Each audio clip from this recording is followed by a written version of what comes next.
As one defender, as one defector said, ISIL is not bringing Islam to the world, and people need to know that.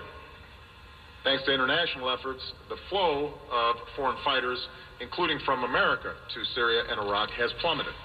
In fact, our intelligence community now assesses that the ranks of ISIL fighters has been reduced to the lowest levels in more than 2.5 years. Even as we continue to destroy ISIL militarily, we're addressing the larger forces that have allowed these terrorists to gain traction in parts of the world. With regard to Iraq, this means helping Iraqis stabilize liberated communities and promote inclusive governance so ISIL cannot return. With regard to Syria, it means our continued support for the fragile cessation of hostilities there.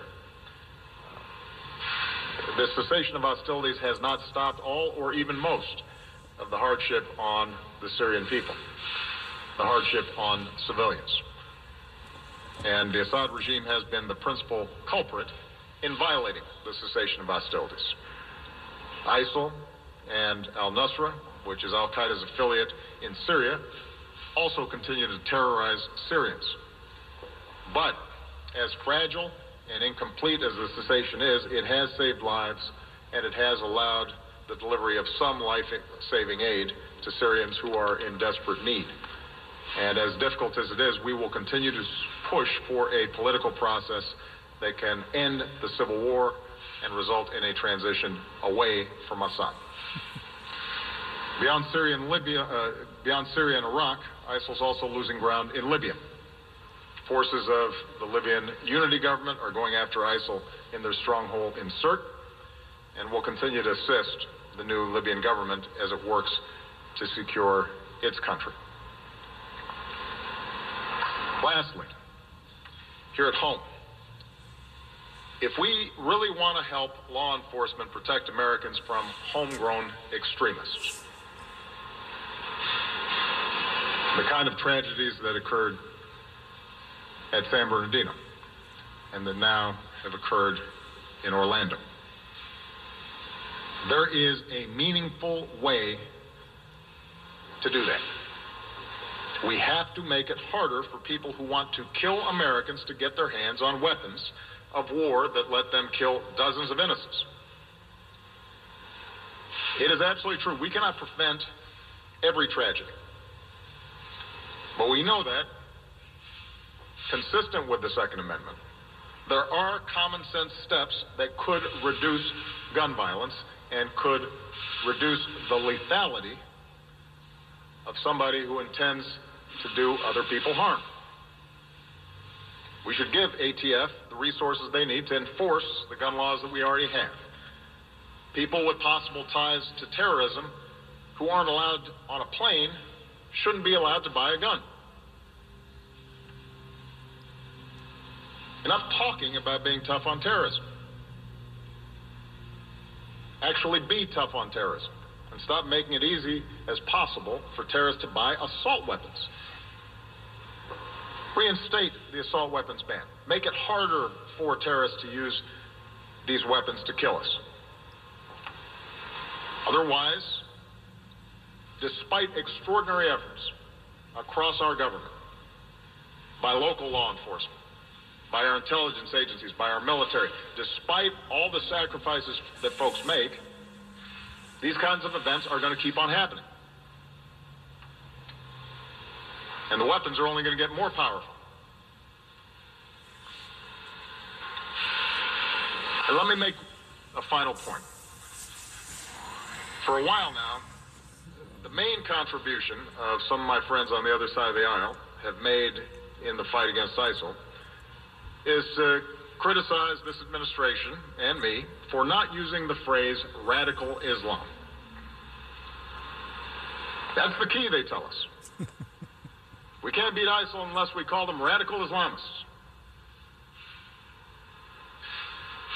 What exactly would using this label accomplish? What exactly would it change?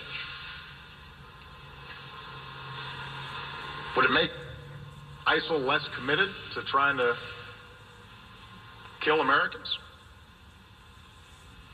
Would it bring in more allies? Is there a military strategy that is served by this?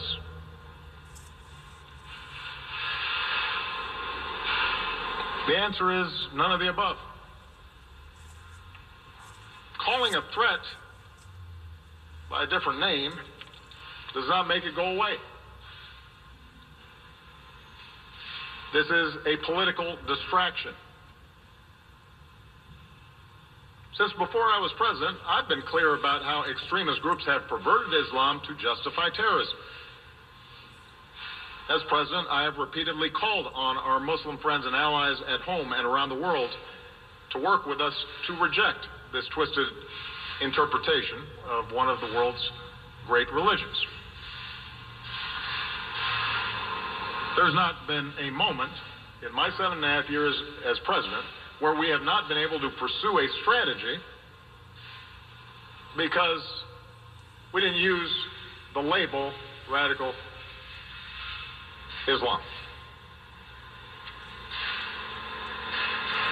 Not once has an advisor of mine said, man, if we really use that phrase, we're going to turn this whole thing around. Not once.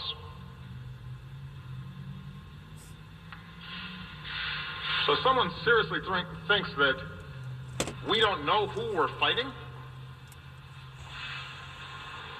if there's anyone out there who thinks we're confused about who our enemies are, that would come as a surprise to the thousands of terrorists who we've taken off the battlefield. If the implication is that those of us up here and the thousands of people around the country and around the world who are working to defeat ISIL aren't taking the fight seriously, that'd come as a surprise to those who've spent these last 7.5 years dismantling Al-Qaeda and the Fatah, for example, including the men and women in uniform who put their lives at risk, and the special forces that I ordered to get bin Laden and are now on the ground in Iraq and in Syria. They know full well who the enemy is. So do the intelligence and law enforcement officers who spend countless hours disrupting plots and protecting all Americans, including politicians who tweet and appear on cable news shows. They know who the nature of the enemy is. So there's no magic to the phrase radical Islam. It's a political talking point. It's not a strategy.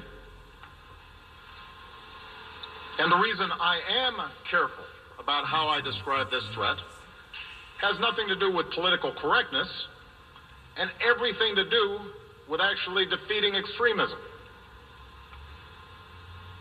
Groups like ISIL and Al-Qaeda want to make this war a war between Islam and America, or between Islam and the West. They want to claim that they are the true leaders of over 1 billion Muslims around the world who reject their crazy notions. They want us to validate them by implying that they speak for those 1 billion plus people, that they speak for Islam. That's their propaganda. That's how they recruit. And if we fall into the trap of painting all Muslims with a broad brush and imply that we are at war with an entire religion, then we are doing the terrorist work for them.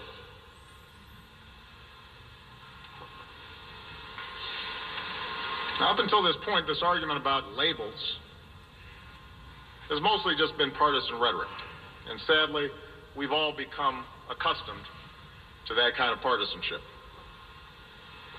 even when it involves the fight against these extremist groups. And that kind of yapping has not prevented